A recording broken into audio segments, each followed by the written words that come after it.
बिस्मिल्लाहिर्रहमानिर्रहीम अस्सलाम वालेकुम दोस्तों, तुसीं वेख रहे हो मेरा पंजाब टीवी। तो मैं तुहाडा मेज़बान मुहम्मद लतीफ़ खरल। दोस्तों सब तो पहले अपने चैनल करो सबसक्राइब और नाल बैल आइकन करो प्रेस ताकि साडी हर नवी और बेहतरीन वीडियो का नोटिफिकेशन सब तो पहले तुहाडे वीरां तक पहुंचे, ताकि आसानी मेरे वीर वो वीडियो देखण सब तो पहले।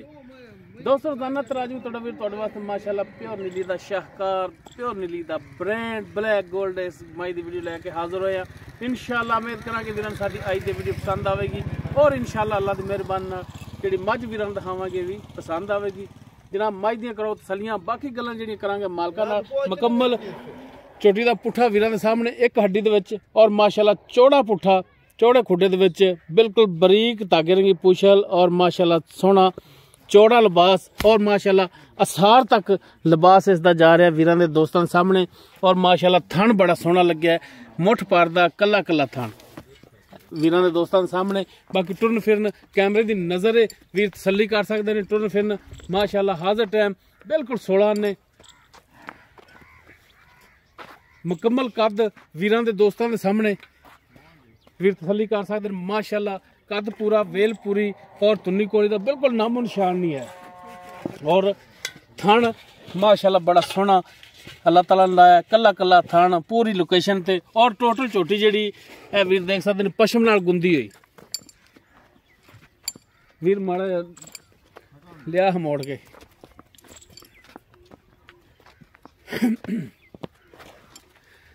वीर देख सकते हैं माशाअल्लाह पट से निशान लग्या है, मार्का लग्या है। ये प्योर नीली दे ब्रांड दी एक निशानियां ने, क्योंकि जू का जिहड़ा जानवर है उन्होंने मार्के जिहड़े ने वो लगे हुंदे ने। बाकी जनाब वीर देख सकते हैं सोहना लिबास कला कला थन छोटी जी असार दे विच टुरन फिरन साफ सुथरा चेहरा माड़ा जी वीरां दिखाया जी बिल्कुल सफेद अखां जिवें 1000 वाट का बल्ब हुंदा है।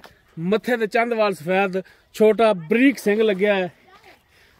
छोटी नास वे फिनियां नासां वाली जिन्हों पंजाबी च ना फिनियां नासां वाली माशाअल्लाह बड़ी नस्ल हुंदी है। बाकी इसकी डिटेल जी वो हुण लांगे मालकां तो। जनाब ठल्लो जी, हाँ की नाम की जनाब अपना? नासिर। नासिर, अच्छा भाई नासिर गल जी भी करे ना 16 ने खरी होनी चाहिए मेरा भरा। गल दे विच तेरी दे विच फर्क नहीं आना चाहिए। ठीक हो चार्ज फिरो जनाब तुसीं दिखाओ जानवर नूं। मझ अपनी कितवा बारे जी? दूजा सूना है। हाँ जी। किते दे लैसी? 8 ਤੋਂ 10 ਦੇ ਲੈ ਜਾ। 8 ਤੋਂ 10 ਦੇ ਲੈ ਜਾसी वाली कोई हफ्ता पिया सूण दे विच है। हां पिया। थणा दी पिछे दी गारंटी अपनी? गारंटी। कोई फाल्ट होया जानवर तोड़ा है? ਸਾਡਾ। समाज फर्क होया थण दे विच छट्टा फार होया गंढ मरोड़ी हुई थण वध घट होया पिछे दा मसला आया जानवर तोड़ा है? बिल्कुल ਸਾਡਾ। बाकी दुध जिहड़ा नसीब दा है ठीक हो गया। बिल्कुल। कोई पिछले सूबे का कोई है रिकॉर्ड इंदा? पिछले सूबे 12-13 किलो करती रही है। 12-13 किलो कर दी रही पहलन हो के। हुण दूजे सूबे चलो कोई तो वध सी 12-13 तो ठीक हो गया। अच्छा गल नासिर भाई गल मुकनी असल जानवर माशाअल्लाह तुहाडा ठीक सोहना है नस्ल जात वाला है ठीक हो गया। लेकिन असल गल जी तुहाडी मुकनी है वो मुकनी तुहाडी रेट ते। तो मेरा भरा वो रेट दसो जिहड़ा पक्का लैना है मंगण मंगावन वाला नहीं, जिहड़े पक्के पैसे लैने ना सिर्फ वो दसने ने भरावां नूं कि असीं ए लैने ने। फाइनल पूरा 5 लाख रुपया लेना। 5 लाख लेना है? हाँ जी। 5 कापियां बड़ियां वड्डियां सारी रकम बन जाती है। मैं ही बहुत वड्डी है, मैं इधर ही वेख नहीं वो तो गल ठीक है बजाय तुहाडी गल।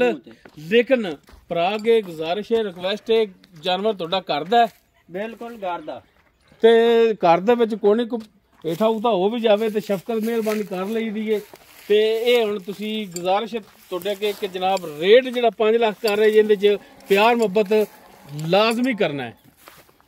कुछ शफकत मेहरबानी थोड़ा जिहा हो जाती थोड़ा जिहा ही। हां बिल्कुल हस पे हस के आना थोड़ा जिहा यार। मैं इधर ही ना वे इत्थे लैन आई जानवर तो तू आखे हस के वहा दे। हस के नहीं वहाना रेट दे विच कमी पेशी करनी है क्योंकि किराया भाड़ा भी बड़ा पै जांदा दोस्तां नूं जी। दोस्तों दूसरा सुबह सुना चोटी ने दिन लै जाएगी कोई हफ्ता 8 दिन ਬਾਕੀ ਮੁਕੰਮਲ ਡਿਟੇਲ ਵੀਰਾਂ ਦੇ ਸਾਹਮਣੇ ਕਰਤੀ। 5 ਲੱਖ ਡਿਮਾਂਡ ਕਰਦੇ ਨੇ, ਬਾਕੀ ਕਮੀ ਪੇਸ਼ੀ ਇਨਸ਼ਾਅੱਲਾ ਇਹਦੇ ਵਿੱਚ ਹੋਵੇਗੀ। ਅਗਰ ਕਿਸੇ ਵੀਰ ਦੇ ਝੋਟੀ ਪਸੰਦ ਆ ਜਾਂਦੀ ਉਹ ਵੀਰ ਨੰਬਰ ਤੇ ਰਾਬਤਾ ਕਰ ਸਕਦਾ 0321 57 29 251 WhatsApp और कॉल नंबर है। वीडियो अगर वीरां नूं पसंद आवे इनू लाइक शेयर और कॉमेंट सैक्शन अपनी बेहतरीन राय नाल आगाह सानूं जरूर कराया जी। इस दे नाल ही अपने मेज़बान मुहम्मद लतीफ़ खरल नूं देवो इजाज़त। इंशाअल्लाह बशर्ते ज़िंदगी मिलांगे एक नवीं और बेहतरीन वीडियो नाल। अल्लाह हाफिज़।